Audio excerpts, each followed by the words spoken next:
Welcome back, False Nine Show listeners. Really excited for this one. It is the breakdown of the opening match of the 2022 World Cup in Qatar. It was the hosts, Qatar versus Ecuador. Remember, guys, leave a like on the video, a comment down below. Really helps out the channel. We're trying to grow, so if you like the content that we're bringing, it would really help us out and mean a lot if you could leave a like and comment down below. So, without any further ado, let's get right into it.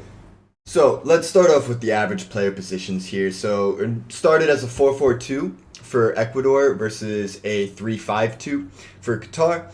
And we can see with Ecuador, it kind of, because they were so dominant throughout the match, that this shape kind of changed a little bit into more of a 3-3-2-2 or 3-3-2-1-1, something like that, along those lines.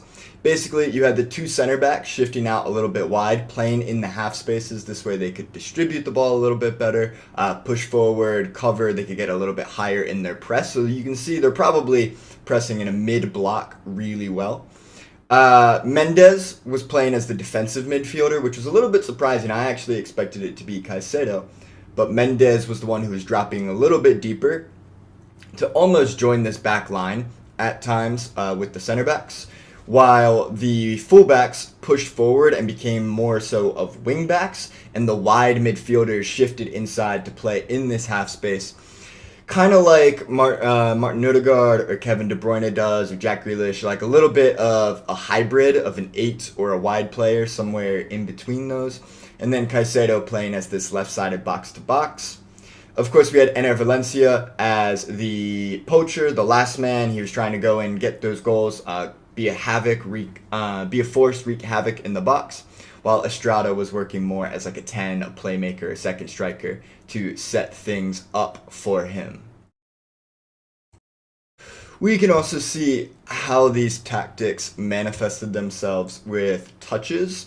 So Ecuador had 646 total touches, meanwhile Qatar had 590. And these stats, by the way, are brought to us from WhoScored.com, an absolutely fantastic website for a little bit more advanced statistical analysis. They have all kinds of things, and they cover all kinds of games.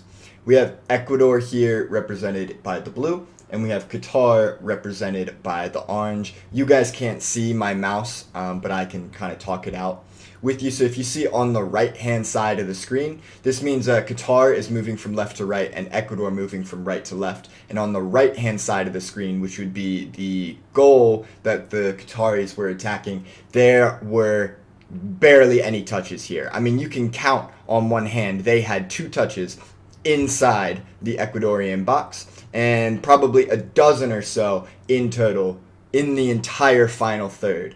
In their entire final attacking third for the Qataris. So they didn't get anything. They were not able to generate any chances. This is largely down to their star man, Afif, being nullified by Preciado on the right. Afif was drifting out left to try and get on the ball, to try and create chances, and that was where their one good chance did come from. Afif drifts out to the left and throws in a cross to Ali, who just heads it wide. But Preciado did a very, very, very good job of locking down Afif on this right-hand side, or the Qatari left-hand side.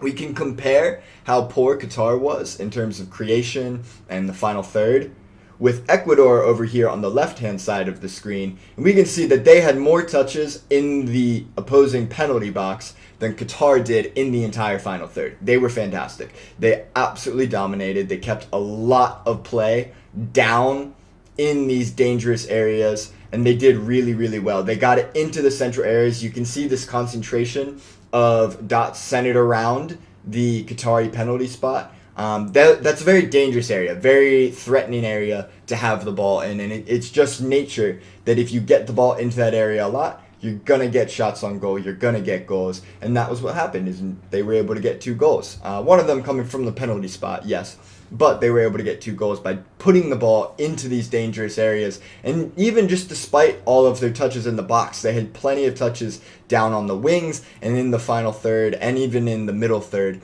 as well. So they did a very good job of getting the ball into dangerous areas, keeping it away from their goal, and creating chances with it, and that reflects itself in the scoreline.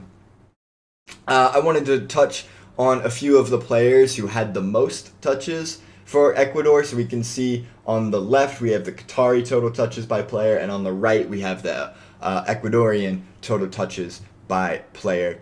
And we can see here that the leaders were Mendez, Estupinian, and Hincape in terms of total touches. So these were the players getting on the ball the most, and I think this goes to show just how important Estupinian is to this team. He's not necessarily the defensive linchpin, but he dominates this left flank and he gets the ball forward. He does a lot of progressive things, whether it's a carry or a pass. He gets the ball from the defensive third into the midfield and from the midfield into the final third very well. That's his job. That is his role in this team, and it allows players like Valencia and like Estrada to shift a little bit more inside if Estupinian can push up on that left-hand side. Ibarra as well can shift in a little bit and let Estupinian take over the creative responsibilities on the left-hand side of the pitch and gets more players in central areas for them to work off of each other and work around this Qatari press, which was a back five. You know, a back five is almost always difficult to break down. Mendez, of course, was a focal point, dropping in between the center backs at times and being the recycler of possession, playing a little bit like a classic Jorginho role with slightly less playmaking responsibilities. That was more actually on Caicedo. So we can go back to this average position chart here to see what Mendez and Caicedo were kind of doing. So Mendez was dropping a little bit deeper to be a stabilizer in the midfield, while Caicedo was acting more of a box-to-box player. He was responsible for getting back as well, and he did have his defensive duties, and he did them really well in the center of the park, but he was more of a box-to-box guy. He was also responsible for progressing the ball from Estupinian, from Hincape, into these more dangerous areas for Ibarra, for Valencia, and for Estrada. So Caicedo was kind of given a lot of duties, and he did them really, really well. He's going to be an important player for Ecuador at this whole World Cup. We can see here where each team was trying to attack. So we can see Qatar were focusing play down this left side. Afif was shifting out wide to try and get on the ball to actually create something. Didn't really work too well. He had a few decent crosses. That ball in for Ali did come from Afif. So he was their main threat, and that was where they tried to play. But it just didn't work. This Ecuadorian side was too good for them. I think Preciado had a very good match defensively as well as moving forward. We can see that they were actually very balanced in terms of playing down both of the flanks. And actually, in the first half, it was the majority on the left side. It was about 47% of their possession, of their attacks, were being launched down this left flank, with specifically Pervis Estupinian getting forward, getting into this area here, trying to shift the ball into the box. And that actually did work a little bit. So, however, we did see for the second goal, the ball coming down the right-hand flank, and it was a cross in from the right side, hitting Ener Valencia right around here, where he was just able to slot it home past the keeper fairly easily. One thing that we did see that was really interesting was a 33% conversion rate. They had 6 shots, but 2 of them went in.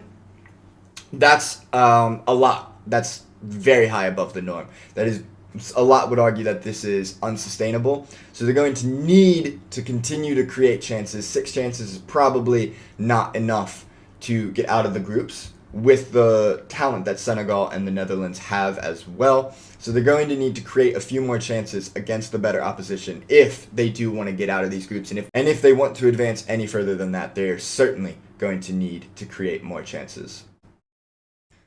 Just a few more things I wanted to touch on here. So this is a shot map. I wanted to look at the kind of quality of chances created and compare the two. So this shot map comes to us from AS Diario, which is a Spanish-based newspaper. So what we can see here is we have Ecuador in this dark blue, like green, and then Qatar in the light blue teal colored circles right here with the lines showing whether or not the shot was on target, or a red would be a shot that was missed, or missed the target rather. So what we can see here is Ecuador created three high quality chances central to the goal, close to the goal, right around the penalty spot. Those are high XG chances. And then they had another one just outside the box. Whereas Qatar, all of their chances were off center. Like, none of them are directly in front of the goal. They're coming from the sides. Probably like these two or these three right here are coming from the half space. And then these are close to being central, but they're not directly in front of the goal. And this one in particular is even a little bit further. It's almost on the outside of the box as well. So that just goes to show that there wasn't really any high quality chances created by Qatar, whereas Ecuador generated a total XG of 1.32, whereas Qatar only generated an XG of 0.2. So there wasn't really any chance. The XG, the underlying stats, represent this scoreline pretty effectively. You could say that Ecuador overperformed their XG a little bit, but I think on the run of play, they definitely deserved this win. And then the final thing I just wanted to talk about was just kind of breaking down how some of the key players played. So, of course, Enner Valencia, everybody's man of the match. He was fantastic. He was threatening whenever he was on the pitch. He took his pen well. He had a disallowed goal, so he almost had his hat trick, and then converted the cross from Preciado really well with his head to just push it past the keeper and get his second goal, which really put Ecuador in the driver's seat for the rest of this match. Estupiñán and Preciado, I think, were the other two really impressive players in this match on the wings. They were just very, very dominant all around. Really good moving forward, but they also added solidity at the back and made a big difference. And with as important as fullbacks are in the modern game, that's going to be really big for this Ecuadorian system to see if these players can be difference makers when they play some of the bigger teams like Senegal and like the Netherlands, to see how they hold up against them. Some other interesting players of note, I was really happy to see Sarmiento come in off the bench. He's a really young midfielder playing for Brighton. I really like him. Very creative and shifty player. He carries the ball really, really well. And when he was on, he looked very threatening. Couldn't quite get anything to click, couldn't quite get anything to work, but was very solid nonetheless. Another one here was Jose Cifuentes, of course, out of LAFC. I actually thought he played well. He had a few incisive passes, a few line-breaking passes that nobody could just get on the end of, but they were good looks and well-weighted balls. They were just a little bit too heavy or just a little bit off, or might have been intercepted just at the last second. But I thought that he played well, which I think this 5.9 rating is a little bit unfair for Sifu. I think the other players who were a little bit underrated here were Mendes and Caicedo. I thought they both performed very well in the center of the park, of course. Particularly defensively, I think they just did a lot of work. They were running, they pressed very well, they were in good positions, they held their shape. And that really made it difficult for this Qatari side to get anything moving forward. They prevented Afif and Ali from getting on the ball, and they just really dominated this midfield, which allowed and opened up space for Enner Valencia, Preciado, and Estupiñán to be as solid as they were. So that pretty much wraps things up, guys. The last thing that I did want to touch on was my kind of disappointment with the Qatari fans. You could see the stadium was almost half empty after halftime, so these fans left, and I think that that's incredibly disappointing. We know there's a lot of controversy surrounding this World Cup, and it's really big. This is the first World Cup in the Middle East, in an Arabic country, and for these fans to, despite losing, I mean, they were only down 2-0, and they left early, very early even, 45 minutes in. I'm very disappointed in that. I think that it goes to show a lack of a true fan base, which you're never going to win anything, you're never going to compete punch above your weight if you don't have a solid fan base to support you. And if the fans don't believe in this team to the point where they are leaving early, that's just very, very disappointing. So I'm sad to see that from the host, and I'm just a little bit disappointed in these fans, and I'm hoping that the rest of the fans who are coming in from all around the world can be a little bit more dedicated, a little bit more boisterous, and provide that atmosphere that this World Cup needs and that this World Cup is supposed to represent. You're representing not only Qatar, the nation of Qatar, but all Arabic countries around the world. And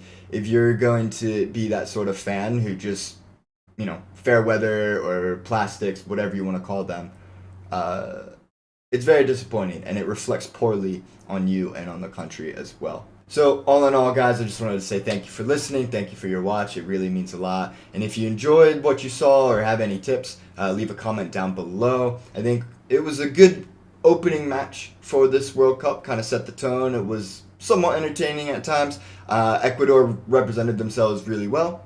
And tomorrow we have 2 more very exciting matches between Netherlands and Senegal, and USA and Wales, of course, as well as England and Iran. So we've got 2 dark horses in the middle game slot, and then USA and Wales to wrap things up for the end of the day. And of course, we'll be covering and analyzing those. Thank you very much, y'all, and I look forward to seeing you in the future.